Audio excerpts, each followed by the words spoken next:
บายดีพี่น้องสวัสดีค่ะพี่น้องจ๋ามาพบพอกับซ่องสาวตุ๊กชาแนลอีกแล้วเด้อมื้อนี้ก็มาพบพอกันในช่วงยามค่ำๆเด้อพี่น้องจ๋ามื้อนี้จะพากันไปเฮือนแม่ย่าเนาะพี่น้องไปนอนอยู่เฮือนแม่ย่ามื้ออื่นเช้าเฮามีแผนจะเดินทางเนาะพี่น้องมื้ออื่นจะไปไสวะดอนเที่ยวปากเซ่พี่น้องไปเที่ยวผักเจอกันที่ปากเซ่เด้อไปเที่ยวปากเซ่พี่น้องจ๋าแต่ว่ามื้อนี้น่ะจะไปนอนอยู่เฮือนของแม่บ่ดอนก่อนเนาะพี่น้องมื้อเช้าตื่นไปแต่เช้าประมาณตี 3กว่าๆเนาะบ่ดอนเนาะตอนนี้ก็กำลังไปบ้านดอนปลาไหลเด้อพี่น้องไปบ้านย่าเนาะพี่น้องเนาะนี่ตอนนี้ก็กำลังเดินทางนอนญี่ปุ่นเนาะนี่ไปนอนเช้ามาเพื่อเฮาสิออกแต่เช้าเลยแม่นไปนอนอยู่บ้านดอนปลาไหลเด้อพี่น้องจ๋าตอนนี้กำลังเดินทางมื้อนี้ไปพบกันเลยพี่น้องนี่ลูกสาวคนโตกับมานำสบายดีแน่สวัสดีคนน้อยสบายดีคนน้อยพี่กล้องอยู่พี่ลูกสบายดีสบายดีนี่ตอนนี้ก็กำลังเสียหอดกำลังเริ่มออกจากบ้านพี่น้องจ้ายังบ่ใกล้จะหอดดอกบ้านไม่ใช่หอมแม่ถ้าก็ฮอดบ้านไม่หอมเด้อพี่น้องเรากำลังมุ่งหน้าไปสู่บ้านดอนปลาไหลจากเพื่อนเฮาไปหาบ้านดอนปลาไหลนี่จักกิโลประมาณ3กิโลประมาณ3กิโลเนาะพี่น้องบ่ค่อยใกล้ปานใดก็เที่ยวไปเที่ยวมาหากันบ่อยอยู่มื้อใดที่บ่ดอนเพิ่นบ่ได้ไปเฮ็ดงานเพิ่นก็จะพาลูกพาเมียไปลิ้นน้ำแม่เพิ่นเนาะพี่น้องก็โดนไปทีนึงเพราะว่าเพิ่นก็บ่ค่อยมีเวลาเนาะมีแต่ช่วงนี้แหละเป็นช่วงที่จะเริ่มเข้าหน้าไร่หน้าแล้วก็เริ่มรถก็เริ่มบ่มีเที่ยวนะพี่น้องก็ไปหาลิ้นน้ำก็บ่อยอยู่ส่วนแม่ยายหอมก็มื้อใดที่บ่ดอนเพิ่นไปส่งปูนมื้อใดที่สตุกอยาก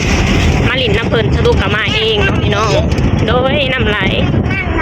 โอเคน้ำไหลเนาะมุ่งหน้าเข้าสู่บ้านดงเห็น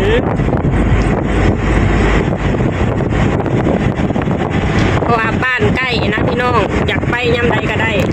เอาแบบสะดวกสบายอยากไปอยากย่ามยามใดก็ได้โอ้คอยยากบันได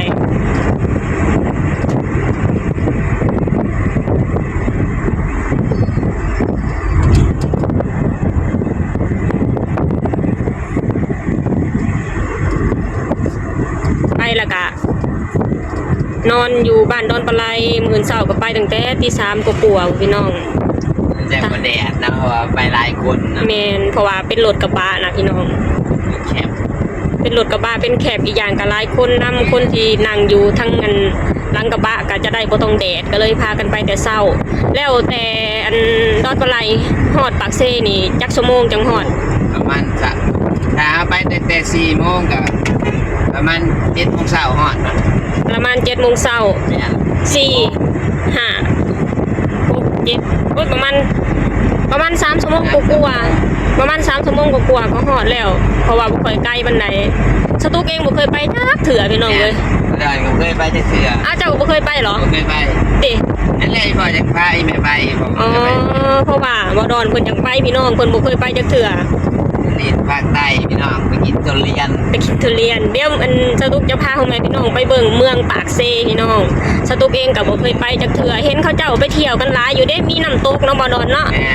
มีน้ำตกแล้วก็มีอีหยังแน่ที่แบบว่าสถานที่ท่องเที่ยวพักเอกอนิกสวนพักเอกอนิกอีหยังที่หลายอย่างแถวปากเซ่เนาะเป็นแหล่งท่องเที่ยวเพราะว่าเห็นเขาเจ้าไปเที่ยวหลายอยู่เด้พี่น้องเที่ยวเลยแหละปากเซ่แม่นบอนเที่ยวก็หลายอยู่แล้วแต่เงินเฮามีหรือบ่เดี๋ยวเฮาจะไปเที่ยวปากเซ่กันครั้งแรกที่ได้ไปพี่น้องเอ้ยแต่มื้อนี้ก็จะนอนอยู่เฮือนแม่ย่าก่อนพี่น้องจ้าโอ้ยเฮือนแม่ย่ามื้อนี้ครอบครัวแสนจะอบอุ่นพี่น้องคนบ้าไปหลายครอบครัวใหญ่เลยล่ะเดี๋ยวสตุ๊กจะถ่ายให้เบิ่งเนาะพี่น้องว่าภาพบรรยากาศเฮือนของแม่ย่าสตุ๊กนี่แบบใดเนาะพี่น้องเนาะเป็นครอบครัวที่ค่อนข้างใหญ่เลยล่ะยามลูกมาคบกันแห่งใหญ่พี่น้องหลังน้อยแต่อบอุ่น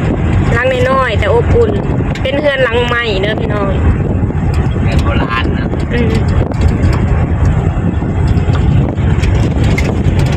นี่ฮอนแล้วขี่รถประมาณ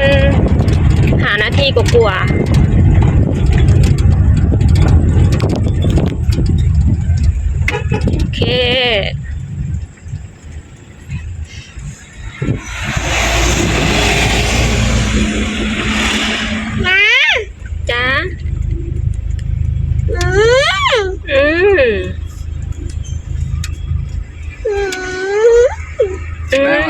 ต่อแตก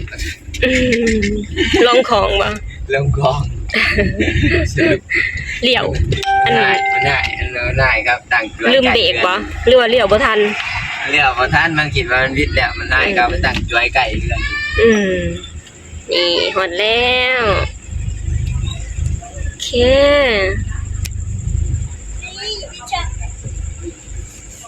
นี่หอดแล้วจ้าพี่น้องเป็นเฮือนหลังไม้เนาะพี่น้องเนาะ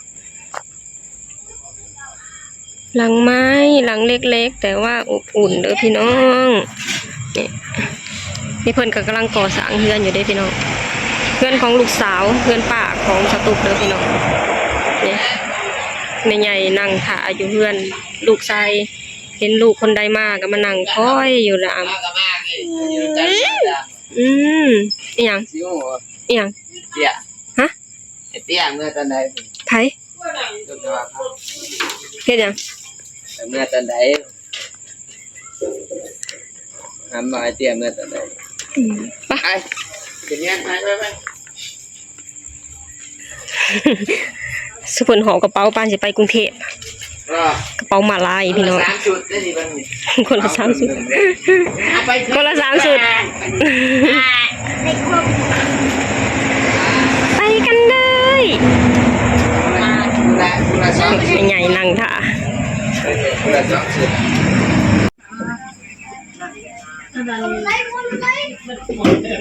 เห็นยัง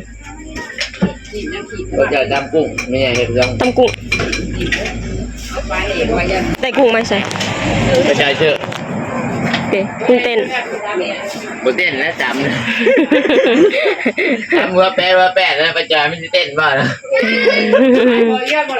แล้วตามให้มันมูนอยู่แล้ว ฮะ ไม่ใหญ่เกินว่ะ ก็แบบ ค่ะบรรยากาศพี่น้องคนใหญ่ก็มาหาหลาน หลายโพดนี่คือตัดเส้นมือโดนตัดเส้นปากโอ้ยตายเลยเจ้าไม่กินเอ็มไม่กินเลยตายแล้วตัดเส้นมือของ นี่พี่น้องจ้าอันนี้ก็คือเฮือนของหญ้าของสตุกเด้อ